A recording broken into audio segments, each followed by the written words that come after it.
Hey everybody, so this is just a little quick follow-up video from the video about the fellow who we had to remove from his moringa garden. Shortly after I made that last video, essentially we did the average counting. So in order to do the average counting, we take a static piece of string. In this case, it was a 20-meter piece of string, and we go to 10 different locations on the plot, completely random, representing what we believe is, sort of an average of the overall surface area of that plot. And we count how many moringa trees are within that string once it's looped together like this around the moringa trees, excuse me.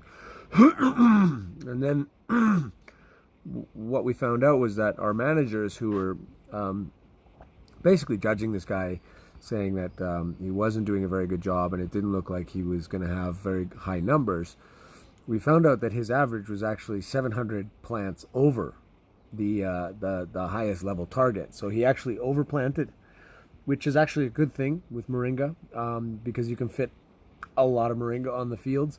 We have a target of 8,000 per acre, and that's 50 centimeter spacing down the rows and 1 meter between the rows. So 8,000, roughly we say an acre is 4,000. We usually leave out about a couple hundred meters for the edges and the edge plantings where we have all the hedgerows and the tree crops for firewood and so on. But he actually came out well above what they were expecting.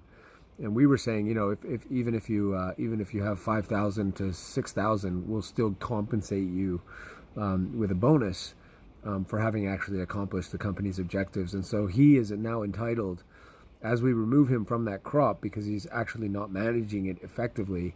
He did establish it well, but he's not managing it well. He will actually be entitled to a bonus, and that's really good. So it just also proved to my managers that they should not be too quick to judge people, that they should use science and they should use fact finding to actually make proper and appropriate judgment calls.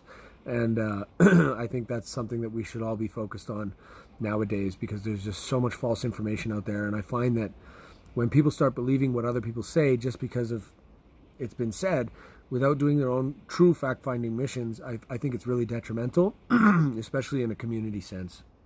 So that's just a little follow-up video for you.